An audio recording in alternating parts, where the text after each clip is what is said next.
Welcome back to the show, everybody. James Rule, XRP, Monday, July 14th, 2025. Another video. Like I said, I'm going to bring the news to you as it breaks. It's 2:22 p.m. here in Southeast Texas on Monday. We're going to look at several things. The OCC has given the green light to banks to custody XRP. We're going to look at an XRP ETF that's going to go live Friday. We're going to look at Congress. We're going to look at crypto bills. We're going to look at Crypto Week. We're going to look at Grayscale IPOing. Let's go and get into it. I'm not a financial advisor. I'm a crypto teacher, and I posted this earlier.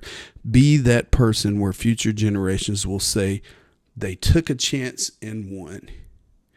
Be that person where future generations will say they took a chance and won. They took the path less traveled. They did what others were not willing to do. If you have been in this as long as I have, you have heard so many nasty things about crypto. You've heard it from your coworkers, your boss, your friends, your family. Well, my family finally woke up to it about 2 years ago. And I tell you what, people are coming around. When you start seeing price action on some of these assets that were pennies when you first purchased them, people will start picking up the phone and go, hey, where can I buy these cryptocurrencies at? And Mission in Crypto, let's take a look at the market cap. Total crypto market cap is almost $4 trillion. Wait till it gets to $10 trillion, people. We're currently at $39.26 trillion. Bitcoin is $119,730. Ethereum's $29.92. XRP is $2.92, still in the number 3 position, knocking on Ethereum's back door. Get excited. All right. How long will this cryptocurrency bull run last? How long are we going to see higher highs, lower lows? Higher highs, higher lows. How long is this going to happen? And honestly, I feel that it's going to happen for the rest of this year and maybe and hopefully through first quarter of 2026, because this week is Crypto Week. Laws are going to be passed. We're going to be looking at stable coins. You're looking at banks now that can custody crypto. There's so many opportunities, and you're getting in the right place at the right time, people. I don't care if XRP is almost $3. It's not too late to get in. Bitcoin is 120. Wait till Bitcoin gets to 200,000. Wait till XRP gets to $5 or $10. It's never too late because the rest of the world has not even caught up to us yet. All right, so Subjective Views gets this out there. Trillions of dollars are about to move into the space. Millionaires and billionaires will be minted this cycle. Check it out. The House this week is going forward with Crypto Week, and I know you're a member of House Financial Services.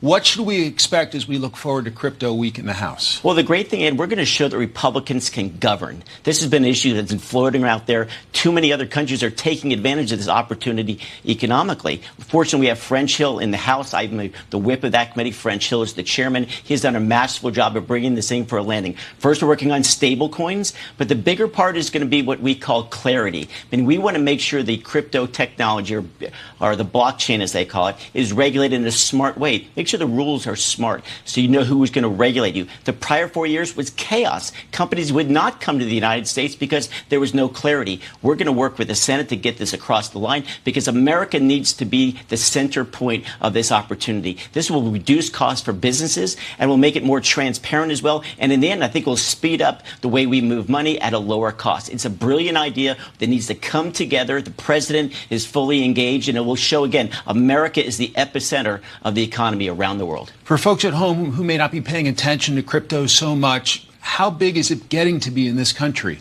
Oh, it's a huge industry, and it's growing by the day. Trillions of dollars are being traded, and unfortunately, some of the biggest crypto companies are in places like Singapore, the UAE, and El Salvador. We need to bring them here to America, the economic center of the world. But because we failed to put some legislation in place, and the prior administration was so, let's just say, disjointed, French Hill and the team here in Washington is really moving forward, and it's going to make us the crypto capital of the world, and that is the future of currency. The House. And I'm so excited about this because the last 4 years, the SEC, the OCC, our U.S. government did nothing. And finally, in a flash, starting November 2024, we started getting immediate talk about crypto and clarity and bills passed. And this week, there are going to be some major bills passed. People get excited. Okay, so Caitlyn Long was interviewed by Crypto in America. And Caitlyn Long is the Custodia Bank founder. Check out what she has to say. Thing we haven't talked about yet, which is the report from the Treasury Department that's coming out on crypto on July 22nd, which is 180 days after the initial crypto executive order. And I am hearing rumors and believe very strongly that that is going to be a watershed event. And the stablecoin bill is out there in the mix as well. Those two things I think are going to massively change the dynamic in just the next few weeks. And I think a lot of folks who sat back thinking and hoping and praying that this would go away are about to be rolled over by an incredible wave of innovation that's coming from this industry. Absolutely. And all those that were negative, like Elizabeth Warren, Maxine Waters, and many others, they are in for a rude awakening because this is happening whether they're trying to stifle it or not. It's happening, and everybody needs to get excited. And like I said, you're not bullish enough.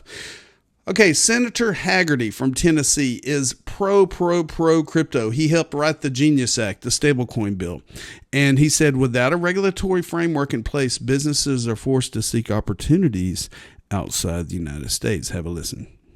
I really appreciate the leadership that you've demonstrated in this important area. And I also want to commend you and thank my colleagues here on the committee for your actions to support our recent Genius legislation. Yes, sir. That provides much needed regulatory certainty in the area of payment stablecoins that I think we desperately needed. And I've also been amazed and very pleased in the wake of that to see the energy and the enthusiasm behind market structure legislation. And I'm very pleased to see this esteemed group of folks here today that are ready to testify to help us with that. For too long, the lack of intelligible definitions, jurisdiction, and pathways to registration from our regulators have forced digital asset innovation beyond our borders. One of the saddest things that I heard as I came into the Senate, talking to members of the industry, with the brilliant people, were taking up new jobs and new positions in countries other than our own because they felt they couldn't survive here. Why is that? Because in the void of regulatory framework, the SEC and others had stepped into that void and done one of the most pernicious things that we ever see here in Washington, the so-called enforcement by regulation, or regulation by enforcement, I'm sorry. That creates massive uncertainty that has lent itself to destroying the possibility of America leading in this incredibly innovative sector. And I'm so pleased to see us moving back in a new direction. Yep. And regulation by enforcement was the key of the SEC for the past 4 years. They sued companies, they pocketed the money, they forced companies out of the United States to build in other countries, and now that is changing. The Office of the Comptroller of the Currency got this out just a few minutes ago. Banks may provide safekeeping for crypto assets in a fiduciary or non-fiduciary capacity. Read about the potential risk management considerations related to holding crypto assets on the customer's behalf. So your local bank in the United States, your local credit union, your mom and pop bank in the United States is going to be able to custody your crypto. It says agencies issue joint statement on risk management considerations for crypto asset safekeeping, and they're calling it risk management. You know, the volatility of crypto. It depends on what cryptos they hold for you. Now, the use case utilities like XRP, XLM, Bitcoin, Ethereum, ADA, and many more, you're safe. I mean, there will be volatility, but you're not going to see a rug pull like a doggy coin or a hamster coin or something like that. So they really need to take into consideration which ones they custody for you. But this is really exciting to see in the United States. Check this out. XRP set for big week as ProShares ETF launches on July 18th.